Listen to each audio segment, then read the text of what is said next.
Weather Authority, this is a severe weather update. Good evening, everybody. It's 8 o'clock Eastern Time, 7 Central. We are still tracking that developing winter storm off to the west of this area. It's pretty amazing with temperatures today in the 50s to around 60 degrees. So what we're going to do over the next 20 or 30 minutes, we're going to give you some weather information, the latest information that we have as far as what's coming our way. We've also got Mike Tank standing by and Rick Berger from Duke Energy. We're going to talk about how the power company is preparing for this, especially if there's an ice situation, and also what you have been doing out there to kind of prepare for the incoming winter storm. So I'm going to start by giving you some of the basics. I want to start by showing you our maps, and this is our weather alerts. This is a high impact storm. It's going to impact millions of people across the country, and of course it's right over this area where you see that pink shaded area. That's actually a winter storm warning. This goes into effect tomorrow morning, and it's a 48-hour event. It goes into effect tomorrow morning, and it will last all the way till Friday morning. With 2 areas of low pressure that will move up into this area. So we're going to be talking about that in a second. But so we're tracking the winter storm, of course. Round 1 is really starting tonight with some rain, and then it will end tomorrow evening. Then round 2, which is the bigger round, will be tomorrow night into Thursday night, and everybody will start as rain, change to a sleet freezing rain mix or ice, and then go over to snow. So it'll be a transition period when that happens. So that's what we're going to be tracking across the area. But it's amazing when you look at the temperature now, 51 in Terre Haute with a south wind at 7 miles per hour. But we are talking about a big change with that winter storm moving this way. These are the current temperatures. I mean, we're still 54 down in Albany and 52 over in Bloomington. And, you know, some people may be saying, well, if it's this warm, is there a chance we could not get the snow? Well, a lot of times when we see these big warm-ups before a storm, you can get big snows. And some of you may remember this. March 14th, 1996, it was 68 degrees. 6 days later, on March 20th, 1986, ironically the first day of spring that year, there was 6 to 10 inches of snow in the area, including 8 inches at the TV station. So this is not uncommon for us to go from very warm weather to a winter storm. And you can see the moisture on the water vapor satellite. That's that white you see. That's moisture streaming up from the southwest, and it's going to be overriding on top of some cold air coming in from the northwest. So it's a pretty classic setup. So let's talk radar. This is a Dorset Automotive Doppler radar. The first sign of the storm is showing up as rain. Way out there in the upper corner of the screen, you'll see some snow. That's no hurry to get here. We're going to be rain during the overnight hours tonight. Here's the timing on this. Watch what happens here. You're going to see some of that rain across the area, and that rain is going to continue for a while. We will talk more about what's going to be happening with the timing on this and the amount that we're going to get here in a little bit, but that kind of gets the stage set for the storm coming up, and we'll talk more details about the storm and its impact on the valley in a little bit. For now, though, let's head over to Mike. Yeah, stay right with us, Jesse. Thank you so much for updating us on the winter weather that's approaching. We want to welcome all of you here to the live stream here on Facebook and mywabashvalley.com. We are taking questions and comments, so if you can, send them in to us. We can't get to all of them, but we'll try to get to as many of them as we can. Joined, as Jesse said earlier, Duke Energy Manager Rick Berger here. Welcome. Thank you, Mike. Appreciate it. The lull before the storm, so to speak, huh? Yes, you're right. Okay. You're right. So tell us a little bit about what's the preparation like right now for all your crews? So right now, you know, we're having people coming this way, and basically we're probably going to have probably 700 people staged in different areas by tomorrow morning, ready for when the weather sets in. Mm-hmm. And it just takes a lot. We've been watching this storm, same as you guys too. So it's a lot of things to get ready. A lot of your guys are veterans, right? They're veterans in dealing with these kind of conditions. You know, we go and help on hurricanes, and we go and help in the Carolinas, which is a mixed bag and things like that. So most of these people we have in the Wabash Valley have experienced this. Yeah, and when these guys hear about this kind of weather, now that they're not just out there helping and correcting things in the area, they're impacted, their families are impacted. So they take a vested interest in this. Sure do, because, you know, they're more at work sometimes than they are with family in a week's time sometimes. Mm-hmm. For the viewers at home, what's one of the most important things that they can do right now in preparation? You know, they could be our eyes and ears out. And what I mean by that, there's some things like if they hear like a shotgun go off, that's a fuse that's being blown in their backyard. So when they call in, they need to call in and tell us they're out one. But if they hear and see things like that, trees on our wires, if they can tell us that can save a lot of time on us assessing what the damage is. That's interesting, a shotgun blast or something that sounds like that. Yeah. What other little things around the house that you should be aware of in these kinds of situations where there might be ice? Yeah, so ice is not our friend. No. So if we have this wet ice like Jess and I have been talking earlier here, that could really present a problem. But then if we get some wind with that, then it really creates some major problems for us too. Dry snow is not really a problem. We can get through dry snow and be okay. The crews, when they're out there working, if you encounter a crew, what's some tips that you can give to people? First of all, stay away and let them do their job. Yeah. And the main thing, if you see any wires down on your property, stay away from it, because people may think that's not a Duke wire, but I've seen our Duke wires laying across other utilities such as cable TV, energize that line too. So any wires that's down, stay away, let us look at it and be sure it's dead. If people should have an issue with anything regarding their power, what should they do? Should they, do you have the phone capability to take a lot of phone calls at the same time? We do, because our call center is really beefed up during times like this and ready to take on those things. So, but we encourage people to call, because we don't know when you're out of power either. Yeah, and if you do have power, you can always go to the Duke Energy maps, right? There you go, which shows the outages. And you know, social media is such a great thing, like we're doing here tonight. Yeah. I mean, how much has that changed your job and how you guys respond to issues like this? Yeah, well, if you remember a few years ago, we put these smart meters in, and they're paying off dividends. They're helping customers on showing their outages, usage, and things like that. So it's a great thing. Jesse, how has working with the power company changed for you? I mean, I heard you guys talking earlier today.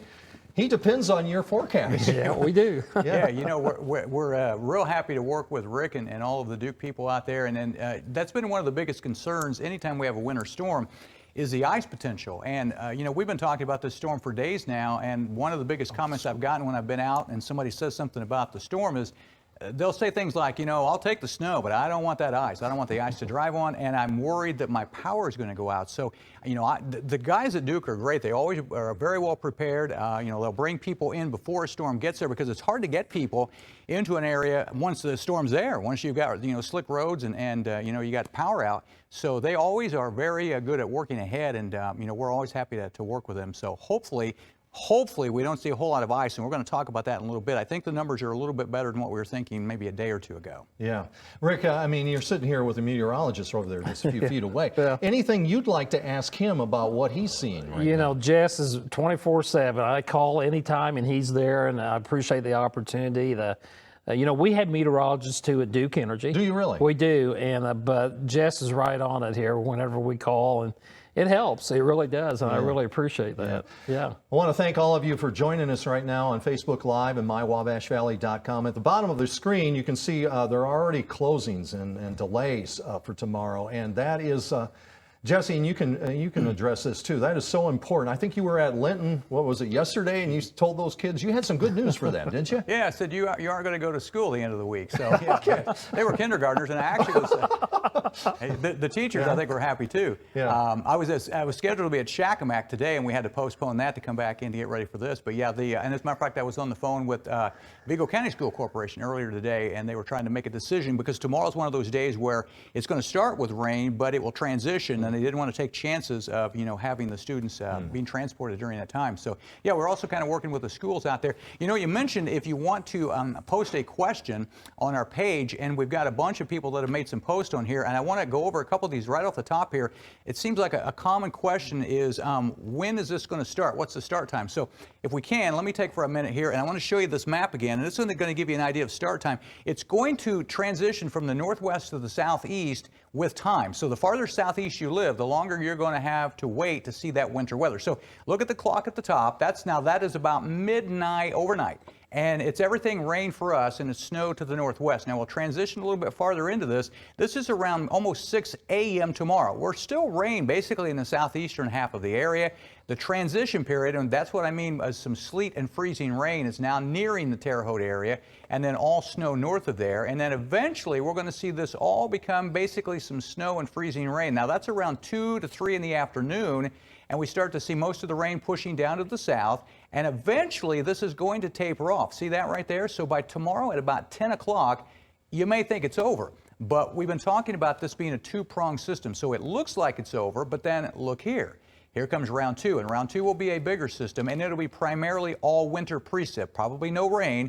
It'll either be snow, or some of the southern and southeastern counties will see the sleet freezing rain. So that's around 3 in the morning on Thursday, And that will continue right into the day, eventually tapering off as we get into late in the day on Thursday, and it will all be done by that point. So again, it's a two-pronged system. One is tonight with the rain. You saw the transition times moving through. The farther south and southeast you live, you're going to stay in the warm sector a little longer. You're going to stay with the rain a little longer. And the farther north you live, you're going to change over quicker. And we'll come back to me in a little bit. I'm going to talk about the ice numbers, and everybody's asking about snowfall. We'll talk about the snowfall totals, what I think is going to happen across the area. Yeah.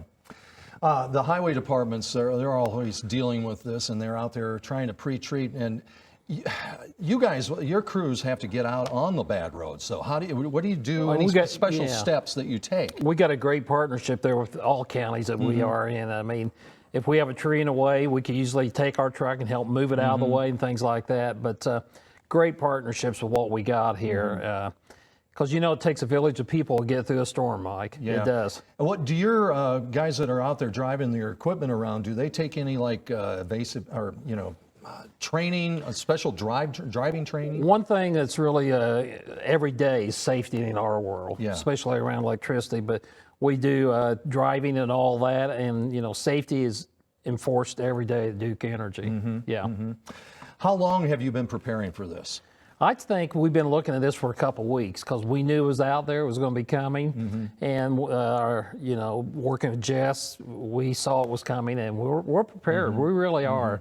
The challenges are there. We will have outages. I can tell you that. When if this gets really bad, will you? I know you mentioned first of all you went down to hurricane damage and helped down there. Will they come in here? Yeah, same thing. Now we got contractors and other Duke employees coming in here. But that's the thing with Duke Energy in 6 different states, the Carolinas, Florida, Kentucky, Ohio, and Indiana. We can take that workforce, and it's a mobile workforce. We can go where the need is. Yeah. Okay, we have viewers out here, and I know we had a lady just in our earlier newscast today from Illinois. She said she lived in a rural area, and she had to stock up on all her supplies. From an energy company standpoint, what are some of the best things you can do to prepare your house and your family for a storm this potentially damaging? Yeah, well, first of all, have all the necessary things like bottled water, things like that, your medication. I see that a lot when people really don't plan if they may be in a house for a couple days and, have everything prepared there. I think just the basic needs, be sure that you have contact with somebody that's going to be watching out for you. I mean, other things too is animals out there. People overlook those things. Jesse always mentions the animals, right, Jesse? Yeah. Hey, I have a question for Rick, if I can. Yeah. So, Rick, we're going to talk about ice numbers in a little bit. So, and this is something I've often wondered. Yeah. How much ice is too much ice on a power line? Well, I think you're saying, we're going to get maybe a tenth we could on the lines here? 1 to 2 tenths probably. Yeah, a tenth could cause major problems, especially if you throw wind into it, Jess. It could really create a lot of problems there then. And we're going to talk about some wind coming up as well. And that's an important thing, and especially we're really looking in southern Indiana, as you told us too, down there it could be maybe a quarter inch, maybe? Yeah, and maybe even more. I think we're talking major ice storm in southern Indiana, which that might pull some of your crews down there to do that. Right. So is this because you get ice on the line, and then the wind causes it to whip, and then that's what causes it to breakage? It does. And the main thing we got to look at is transmission lines out there too. So you guys have also been real good about, and I'm sure people have seen the crews, about getting the trees trimmed back. So that helps a little bit too, because you don't have as many tree limbs to fall on the lines. Yeah. And that's a good point, Jess. We are taking our right-of-ways back. We're getting the trees out of there. We used to just trim them. Now we try to take our right-of-way because reliability is so important anymore. So being proactive. We are. That's right. I think every homeowner has had this kind of experience. You lose power, and you look on there, it says estimated time of restoration. Yeah. How big a ballpark, how big a range? I mean, is it? It usually comes on sooner. It does. It does. Okay. Yeah, but I think we do try to really give it a. There's a lot of communication with our laptops with our operation guys over the crews to the call center area. So, but I do think we give a little leeway because we'd much rather have you on sooner than later, Mike. Well, that's good because we don't want to be complaining, right? Yeah. When you prepare for a storm like this, we were just talking about Tom Brady announcing his retirement and how he has to commit so much time and effort into preparation and everything and training. The training that you guys go through has got to be extensive. And when a storm like this, is it like a coach gathers his team in there to kind of go over the game plan? We always have a game plan. We always have that first game plan. We have an option A and an option B, I call it. And should we be deterred a little bit, we'll get back on track and go at it. You know, you're talking about our linemen, there's great opportunities, you know, as we talk of jobs out there. Yeah. We are looking this year within the state of Indiana, we're hiring 80 to 100 new linemen. Okay. So I would like people, if you have just good work ethic people out there, sign up and let's see what What are some of the qualifications that one might need for something like that? Don't be afraid to go up 80 feet on the pole in inclement weather. Have you ever done that? I've never done that. I want another way to get Jesse here. wants to do that. I think he'd like to do that maybe tomorrow about 6 o'clock. But I would encourage people, if they know someone, it's a great opportunity. It's good paying too, It's good paying job. And we go through a 4-year apprentice program. So if you come in there with good work ethic, we'll put you through 4 years and you'll be a full-fledged lineman. Yeah.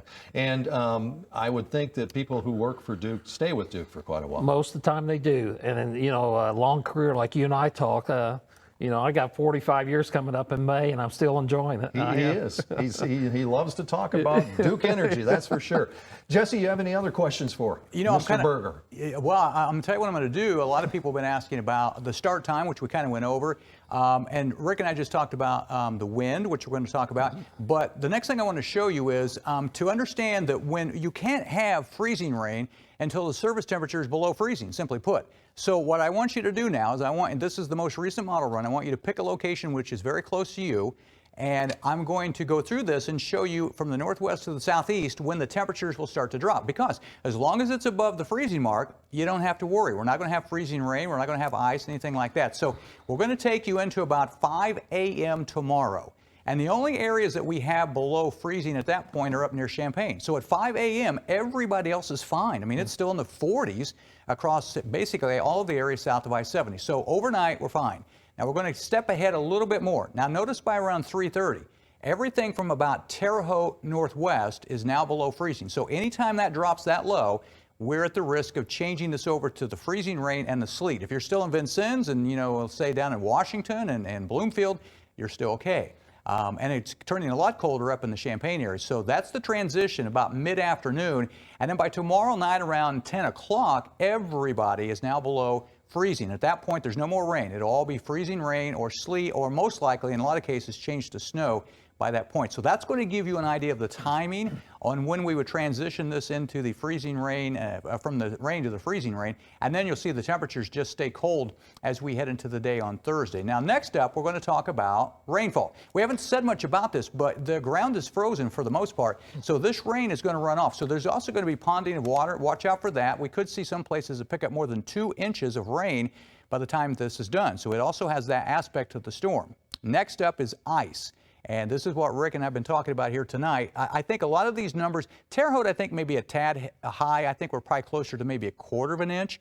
But if you notice, there's that pink shading southeast of here. Right now, it looks like the heaviest areas of ice accumulation are going to be south of our viewing area, which is the good news for us to keep the ice numbers down. But that's what we're thinking as far as total ice accumulation. And by the way, most of that will happen during the afternoon and evening tomorrow, because the second wave that comes in is going to be all snow.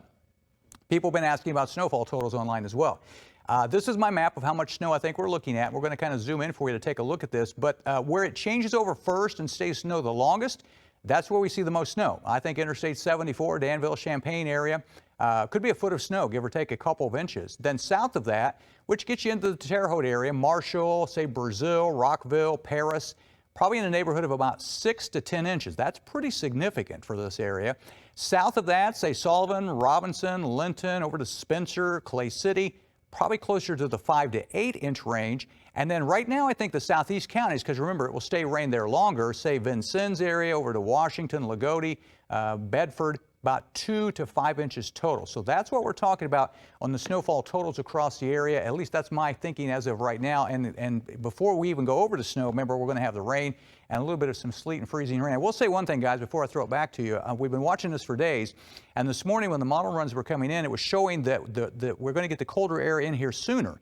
And that meant that we would have a less amount of time to have freezing rain and sleet. but the snowfall numbers would go up. And I think that would probably make most people happy because, you can drive through a little snow. You can't drive through hardly any ice. So there is some good news there. Well, that map again, if you could bring that up full screen again, I wanted to ask Rick about that, the map that you have right there.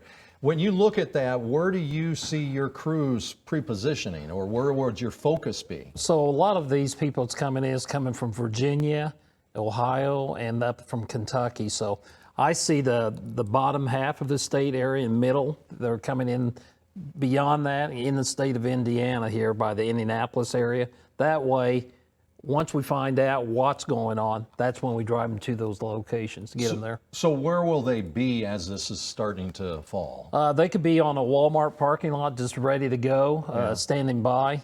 The thing is, we just want to get people there as soon as possible. So if they're coming from Virginia, we got to get them here, and they're within an hour probably when we need them. And these crews that come in, they are experienced crews. They've dealt with this before. Yeah, most of what's coming in tonight are contractors. So we're using contractors.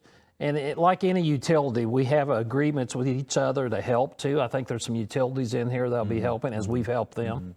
We had a story today, mutual assistance crews. What are they?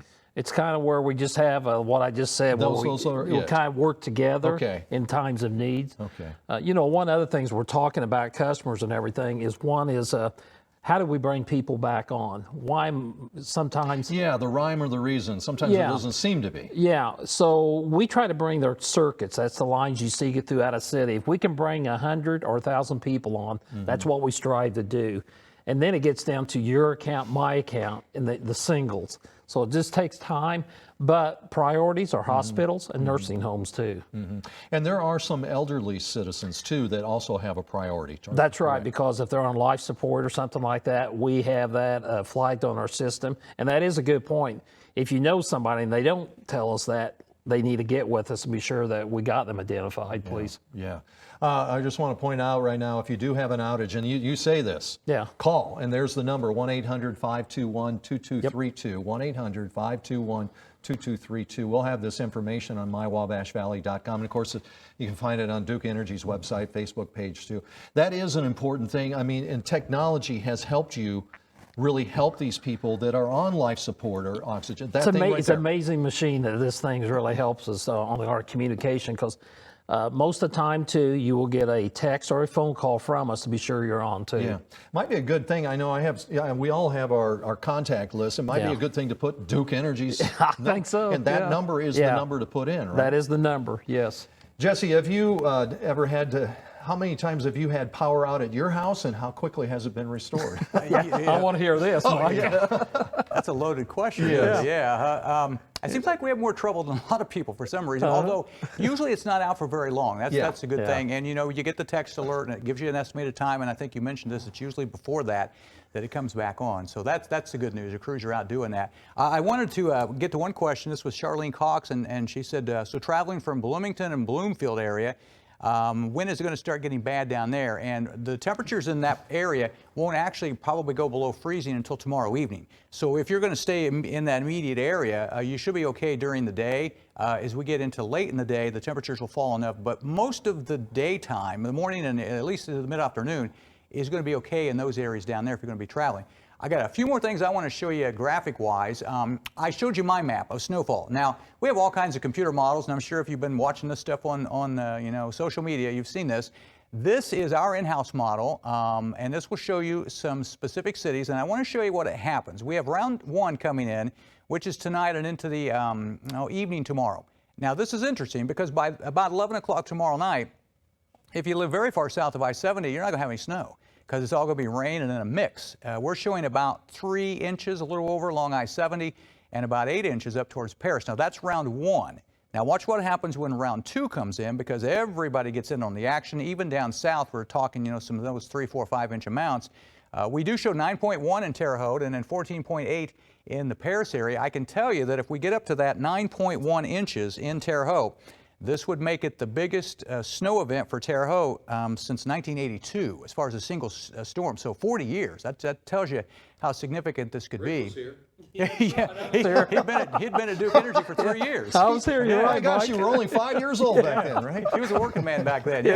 Yeah. Hey, I want to tell you, we talked about wind as well, and of course this is important for the power companies as well. So watch what happens now when the front comes through.